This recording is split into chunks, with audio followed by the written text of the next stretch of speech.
Normalment en els departaments de composició digital solen haver-hi dos tipus de persona. Un seria el que és el supervisor d'efectes, que en funció de la pel·lícula, si hi ha més o menys efectes, n'hi poden haver-n'hi dos. I són les persones que estan en directa relació amb el director, que és el que li explica el que ell vol pretendre, i aquesta persona el que fa és traduir-ho a el que després la màquina et demanarà per poder fer el trucatge que li agradi al director. Aleshores, és la persona que interpreta el director per poder-ho portar a terme amb coneixement del software que utilitzes. I aleshores està l'operador que està davant de la màquina i és el que fa físicament el treball del trucatge. Aleshores, el supervisor d'efectes el que fa és fa de pont entre el director i la persona que està davant de la màquina fent-ho.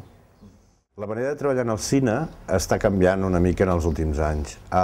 Fins ara, els departaments d'efectes especials sempre s'havien dividit en dos tipus d'empresa. Un era dels efectes de càmera, que se'ls deia, que també se'ls diuen... són els directes de càmera, que se li diuen, i els que es fan després en postproducció, digue'ls digitals, digue'ls de mil maneres també. Aleshores, ara, degut als grans pressupostos i a que les pel·lícules, el 90% dels planos tenen efecte, ha canviat una mica la redistribució de tots els departaments que conformen una pel·lícula.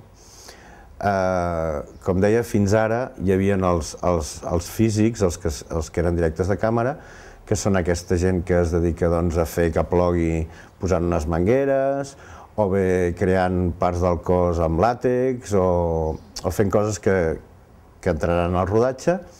I després l'altra part, que era la digital, que el que feien era entrar directament en contacte amb tots els departaments que conformen aquest trucatge, com són els efectes físics, els molt relacionats amb el departament artístic, que és el que fa els decorats, i evidentment amb el departament de direcció i departaments també de trezzo i de vestuari i tot això. Normalment el d'efectes digitals veu una mica de tots perquè ha de posar sempre el seu toque d'atenció a diferents punts del procés. Aleshores intervé en determinats, en diversos dels departaments. Fins ara tot això estava molt separat. Quan hi havia un plano d'efectes, et cridaven, anaves, el dia que es rodava, prèviament, si havia pogut ser, que sempre és millor, però no sempre és, anaves a una reunió abans d'anar al plató a fer el plano i donaves les teves directrius davant de tots els departaments perquè tothom prengués les precaucions degudes per poder rodar el plano perquè tu t'anés bé per després composar-lo. Això no sempre es fa, però és bo fer-ho perquè després si arribes al rodatge i les coses no estan com a tu et van bé que estiguin, més que res per la màquina. La màquina és la que et marca. La màquina et marca com tens que fer les coses i tu has de seguir una sèrie de passos perquè després quan tu posis a la màquina no comencis a veure que la cosa no la pots fer o que no quedarà lo suficientment bé. Aleshores has de posar sobreavís, els de vestuari, si és un croma verd, que a la gent, sisplau, no li posis res verd en aquell plano, els de trezzo, sisplau, no em poseu res verd que estigui per davant del croma. Si el plano té moviment, has de prendre la precaució del dia del rodatge, anar amb unes marques per poder posar punts de tracking en el fons per poder traquejar després i poder incrustar-lo del darrere que es mogui igual. En fi, tens que seguir tota una sèrie de passos perquè després la feina et quedi bé, perquè en definitiva el que té la responsabilitat que aquella composició, aquell trucatge estigui ben fet ets tu. Aleshores has de poder avisar i posar en antecedents a tota la gent que